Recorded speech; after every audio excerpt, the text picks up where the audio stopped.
Hello दोस्तों, आज की इस वीडियो में हम बायोलॉजी के एक महत्वपूर्ण टॉपिक विटामिन पर चर्चा करेंगे। परीक्षा की दृष्टि से विटामिन से जुड़े प्रश्न अक्सर एग्जाम में पूछे जाते हैं, इसलिए हमने आपके लिए टॉप 25 महत्वपूर्ण क्वेश्चनों को चुना है। तो चलिए बिना देरी के शुरू करते हैं।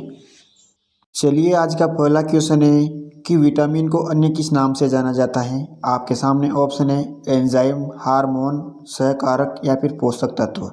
तो दोस्तों, विटामिन को अन्य पोषक तत्व के नाम से जाना जाता है। कौन सा विटामिन सूरज की रोशनी से प्राप्त होता है? Vitamin A, vitamin B, vitamin D या फिर विटामिन के। तो बताइए, इसका राइट आंसर होगा ऑप्शन सी यानी कि विटामिन डी।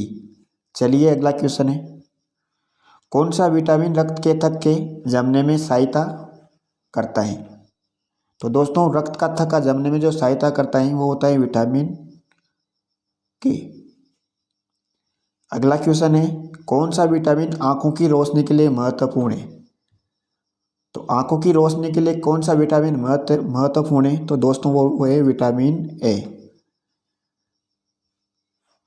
बताइए, विटामिन सी की कमी से कौन सा रोग होता है? आपके सामने ऑप्शन है रिकेट्स, स्कर्वी, बेरी या फिर पेलाग्रा।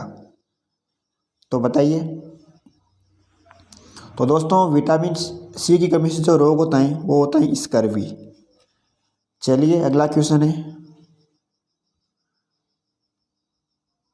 कौन सा विटामिन शरीर में कैल्शियम और फास्फोरस के अवशोषण में सहायक होता है? आपके सामने ऑप्शन है vitamin D, vitamin B, vitamin E या फिर विटामिन के। तो बताइए, में कैल्शियम और फास्फोरस के लिए अवशोषण में सहायक होता है वो होता है विटामिन डी यानी कि ऑप्शन ए इसका राइट आंसर होगा। अगला क्वेश्चन है, कौन सा विटामिन प्रतिरक्षा प्रणाली को मजबूत करता है? तो दोस्तों, प्रतिरक्षा प्रणाली को जो मजबूत करता है वो होता है विटामिन सी। अगला क्वेश्चन है, विटामिन ए की कमी से कौन सा रोग होता है? तो दोस्तों, विटामिन ए की कमी से रतौंधी यानी कि नाइट ब्लाइंडनेस रोग होता है। तो इसलिए इसका राइट आंसर होगा ऑप्शन ए रतौंधी यानी कि नाइट ब्लाइंडनेस रोग। कौन सा विटामिन न्यूरोलॉजिकल डिसऑर्डर को रोकता है? तो दोस्तों, विटामिन B12 जो होता है वो न्यूरोलॉजिकल डिसऑर्डर को रोकता है। अगला क्वेश्चन है कि कौन सा विटामिन सबसे अधिक पानी में घुलनशील है? तो दोस्तों, पानी में घुलनशील विटामिन की अगर बात करते हैं तो वो दो विटामिन होता है। एक तो होता है विटामिन बी और एक होता है विटामिन सी। दोनों विटामिन जल में घुलनशील होते हैं। तो इसलिए इसका राइट आंसर होगा वो होगा ऑप्शन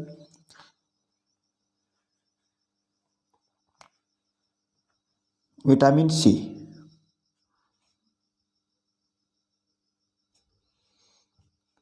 अगला क्वेश्चन है, किस विटामिन को एस्कॉर्बिक एसिड के नाम से भी जाना जाता है?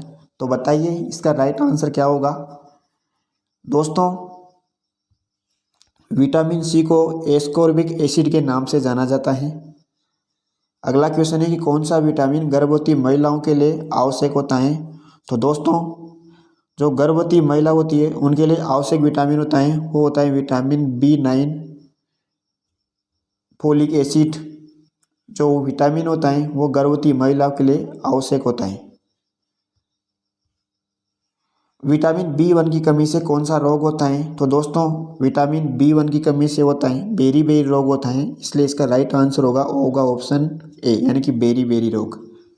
अगला क्वेश्चन है कि कौन सा विटामिन एंटीऑक्सीडेंट के रूप में कार्य करता है? यानी कि कौन सा विटामिन एंटीऑक्सीडेंट के रूप में कार्य करता है? तो दोस्तों, एंटीऑक्सीडेंट के रूप में जो कार्य करता है वो करता है विटामिन ए, विटामिन सी और विटामिन ई। यानी कि इसलिए इसका राइट आंसर होगा ऑप्शन डी। अगला क्वेश्चन है कि विटामिन के की कमी से कौन सी समस्या होती है? तो विटामिन के की कमी से कौन सी समस्या होती है? तो दोस्तों, विटामिन के की कमी से ब्लड क्लॉटिंग यानी कि रक्त का थक्का नहीं जमता है, वो विटामिन के की कमी से रोग होता है। यानी कि ब्लड क्लॉटिंग, यानी दूसरी भाषा में बोला जाता है रक्त का थक्का। चलिए अगला क्वेश्चन है, कौन सा विटामिन ऊर्जा उत्पादन में सहायक होता है? तो दोस्तों जो ऊर्जा उत्पादन में सहायक होता है वो होता है विटामिन बी कॉम्प्लेक्स। अगला क्वेश्चन है, कौन सा विटामिन हड्डियों को मजबूत बनाता है?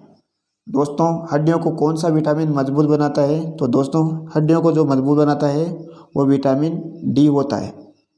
चलिए अगला क्वेश्चन है, अगला क्वेश्चन क्या है कि विटामिन ई को किस नाम से जाना जाता है? आपके सामने ऑप्शन है रेटिनॉल, टेकोफेरोल, थायमीन या फिर कैल्सिफेरोल। तो दोस्तों टेकोफेरोल जो है वो विटामिन ई को अन्य नाम से जाना जाता है, यानी कि इसका विटामिन ई का जो रासायनिक नाम है वो टेकोफेरोल है। अगला क्वेश्चन है कि कौन सा विटामिन गर्भधारण के लिए आवश्यक है? तो दोस्तों गर्भधारण के लिए जो विटामिन सहायक होता है वो होता है विटामिन बी9 यानी कि फोलिक एसिड। जो विटामिन होता है वो गर्भधारण यानी कि गर्भ निरोधक गर्भवती महिलाओं के लिए आवश्यक होता है। अगला क्वेश्चन है कि कौन सा विटामिन त्वचा और बालों के लिए फायदेमंद होता है? तो विटामिन ए, विटामिन सी और विटामिन डी ये सभी जो विटामिन होता है वो त्वचा और बालों के लिए फायदेमंद होता है, इसलिए इसका राइट आंसर होगा ऑप्शन डी यानी कि उपरोक्त सभी।